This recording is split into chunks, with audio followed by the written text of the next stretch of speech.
Thanks for making Locked On Heat your first listen every day. Make sure that you're subscribed on YouTube and on your favorite podcast app.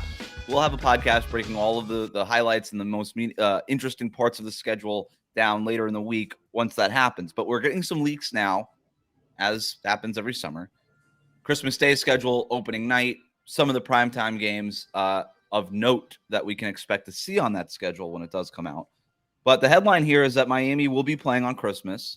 The full slate: Bucks at Knicks, Celtics at Lakers, Mavs at Suns, Warriors at Nuggets, and then the Heat hosting the 76ers. And it sounds like, according to Barry Jackson, it's going to be the 8 p.m. game, although that does sound a little tentative right now, but we'll see. Not surprising, David, that the Heat are playing on Christmas. They were in the NBA Finals after all, and that's typically what happens is you get the star players, your Steph Currys, your LeBron James, those guys, and then you get the two teams that played in the finals the year before are usually awarded by playing on basically the NBA's equivalent of Thanksgiving for the NFL, their Christmas Day showcase. It's the biggest day of the year for the NBA schedule-wise, so we see that. Very cool. 76ers, that'll be interesting. We'll get to some 76ers and James Harden stuff here in a second. But further leaks, Shams later reporting, February 27th, Miami at Portland. That's going to be a TNT game. That is obviously the NBA preparing for Damian Lillard's first game in Portland, not wearing a Trailblazers uniform in 11 years, right? Like there's no other reason why that would be on the schedule. So, or why that would be a primetime game. Now, I guess if a Lillard trade never happens, they can flex out of it. There's ways that they can get out of it, but they have earmarked that. That's going to be TNT on a primetime slot. Right. Yeah. That's probably another game that they could slide in there or, adjust the schedule somewhat to accommodate. But I don't think there's any doubt that they're anticipating that to be a highly watched game because of some obvious tension there. Even if the trade, for whatever reason, isn't finalized, even if that's just Dame there to kind of showcase his talents for a team that he's interested in playing for, we'll see how it happens. But I think it's very interesting that of all the things that's leaked out, that's one of them. So, can I tell you one other interesting part of it? Yeah, it's after the trade deadline. They made sure that is interesting that the Heat would not visit Portland until after the trade deadline. So it could take some time. They're telling you, hey, if this goes all the way up to the deadline, we are getting this game. We are getting this Damian Lillard game with our partners at Turner. We're going to play it on TNT. We're getting this game if it happens. So they are prepared. I think the NBA wishes that this thing was already done so that they're obviously anticipating that if you were to basically give the NBA, if you were to get the NBA drunk and ask the NBA, do you think a Damian Lillard trade is going to happen? Drunk NBA would say, yeah, I think it's probably going to happen, right? Yeah, it just kind of confirms what we've been talking about. Like league circles are all kind of in agreement that Dame to Miami is probably going to happen. It's just a matter of when and for what. Yeah. Speaking of, Woj recently reporting that the 76ers are taking James Harden off the trade. By the way, James Harden, the timing of this dude with the leaked everything, all the news involving James Harden. This was obviously the Sixers leaking it to Woj. But the first Harden leak saying, hey, maybe I'm going to go to Houston on Christmas. Yep. And then on the night of the Hall of Fame enshrinement, doing that, it was just, I don't get it. Whatever. Woj reporting that the 76ers are taking James Harden off the trade market. Harden basically isn't happy about it. Do you think that this has any impact on how the Blazers can handle Dame's situation, David? Well, I mean, I did text you like when it first happened or the news broke, and I'm like wondering, it's from what I'm seeing, and I haven't done a deep dive, and I know that people are obviously much more plugged into on the Sixers side of things, but it seems like just Morey was unhappy with whatever trade packages were being offered, and we're hearing a lot of backlash in response to Miami's or alleged or reported trade package. Tyler Hero's not that good. No player in Miami's roster is that good. Those picks, on and on. We've been talking about it for weeks. So my thought process is, could Portland do something similar and just say, you know what? It's nice that Dame requested a trade. We're just not going to honor it. We're not going to do anything about it. We're not going to take any more calls. We don't like the fact that Miami's lowballed us, and we're just not going to entertain that. And then publicly, and then leak it to Woj, and basically say, like, that's the they have many other things. Yeah, you don't.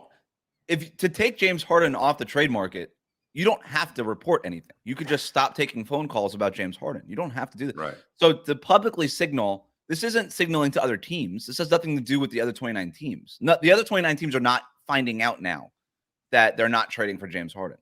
This is signaling to James Harden. This is the Sixers telling Harden publicly, hey, this is us posturing. Your move, buddy. Show up. Like, we don't want to trade you. We don't want to trade you. So we're going to say it publicly. We're not trading you. So now that's their public stance, and it kind of strengthens their stance. Could it be a wake-up call to the Clippers to say, hey, pony up? You know, what you've said before isn't enough. It could be a little bit. We've seen this the problem before, with the Clippers right? is I don't know what they can pony up. They have no picks. They got nothing. Like, it's like well, that's what people are saying about Miami, right? Like, trade Paul George, I guess. But like, to your point, here's the biggest difference. And I was asked this too after this happened. People, can Portland do the same thing? The biggest difference between the Sixers and the Blazers with dealing with their star point guards. The Sixers don't want to trade James Harden. The Sixers never wanted to trade James Harden. They want to have James Harden. They just don't want to give him a massive contract, but they want James Harden on their basketball team. Right. The Blazers don't want The Blazers want to trade Damian Lillard. And they could say publicly everything that they want to say. Joe Cronin, Blazers fans could be, no, look at his comments. He wants Damian Lillard to retire with the Blazers. Okay, cool. Why'd you trade Josh Hart at the deadline? Why'd you tank for the last 2 years? You don't want Damian Lillard. You're ready to move on. You want to trade Damian Lillard to rebuild. And that's fine. And it's probably the right move as an organization. But don't sit here and tell me that you want to keep Damian Lillard when you clearly don't want to keep Damian Lillard, when all the actions that you've made, of every move that you've made in terms of roster building over the last 2 years indicate you are ready for a rebuild and not to build around players Damian Lillard's age or at his talent level right now. And so that's always my response is, could Portland do this? Could Portland come out and say, we're not going to trade Damian Lillard? They could. I wouldn't buy it. I buy it with the Sixers. I buy that. I think they are taking James Harden off the table, and they're gonna basically challenge him. He's like, hey, show up, or you're just not playing basketball this year, because you're either playing for us or you're not playing for anybody, because they want him. They want to keep him with Joel Embiid and that whole thing. I don't think if the Blazers were to come out and say we're taking Damian Lillard off the table, I just wouldn't buy it. Does this weaken the Sixers as a Heat opponent down the road? Because that's my thought process. Is also now they're going to be in a really uncomfortable situation. Like, there's no doubt about that. We've seen this with James in the past. He's made things uncomfortable in Brooklyn. He's made things uncomfortable in Houston. That's just who he is. Does he come to camp out of shape to protest? What happens then? Is this going to be hanging over Could get a team? Dirty. We've seen seen him do it before. That team already seems, I hate to use the word frail, but they always seem that's a good word. Explosive. I don't want to use frail, but it's like, they're always walking that fine line of just blowing up completely and combustible. Fragile. Maybe is it fragile? Maybe. And so does this, like, this hurts them, right? I mean, that's just one more thing they don't need to deal with. They went through it a couple of years ago with Ben Simmons. I mean, the talent is still there, obviously. Yeah, that's the thing. It's like, team. you're going to trade Harden for Robert Covington and Marcus Morris and a first round pick from 2030, like that makes them worse right now. I don't know. I think this is the right move by the Sixers. There just was not a deal out there that made them better, that made any sense for them. And but to your point, like, if Harden does what he did that first 2 weeks in Houston before he got traded, where he's just basically going out and clubbing and showing it off on social media and coming in out of shape and just not playing defense. Like, he already doesn't play defense, but like literally not moving on defense in those 2 weeks in Houston. Like, he was like, you thought it was bad before. Like, watch this. Watch me not move. Did he sit down on the court at one point? Like, he might as well have. Like, he could do that in Philadelphia. He could protest. I would find it difficult to believe that he would do that again for a team that could actually win. And I think that's what the Sixers are probably betting on is, hey, this team's good, man. Like, that Houston team was rebuilding. It wasn't the roster wasn't right. Like, this whole, like, his coach and his GM and everybody was gone. Like, there's got to be enough of a relationship there where they could do something. And, you're playing with Joel Embiid and you can win games early in the season, right? So I don't know. Yeah. Who knows?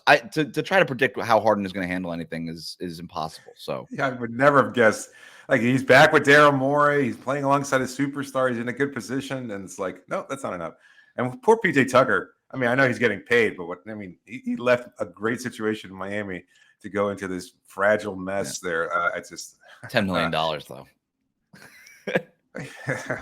I'd go play. Would you play for the Sixers? Would you play for the Sixers for $10 million? Yeah, sure. I mean, they were there. He was getting that money in Miami anyway, though. Like it was similar money. Yeah, they were offering $8 million. Yeah, but with one less year. Considering the tax situation, it would have been fun. Taking a deal, PJ. We'll see. We'll see what happens here. Crazy NBA. All right. Later in the week, we'll be back breaking down the schedule release on Tuesday. We'll have all the interesting notes, nuggets, everything that you need to know, most anticipated games. We'll have that for you later in the week after the schedule is released. And then we will also break down this week Miami's training camp invites. We have the full list. The Heat up to some chicanery filling out that roster, just like Andy Ellsberg working his magic again. Just a lot of interesting stuff there. We're going to have an episode on that. Also, I didn't see him on his phone once at the ceremony. I kept saying, "Hey, man, go do your job. What are you doing here? Go trade for Dave." Time. Yeah, you don't have time for this. Don't honor Dwayne. He's fine. Whatever. Go. He's moved on. Yeah. Sorry. No, I did not do that. You think Lillard goes into the Hall of Fame as a Heat player or a Blazers player? Great question. Thanks for making Locked On Heat your first listen every day. Hit that subscribe button on YouTube. Follow us on your favorite podcast app.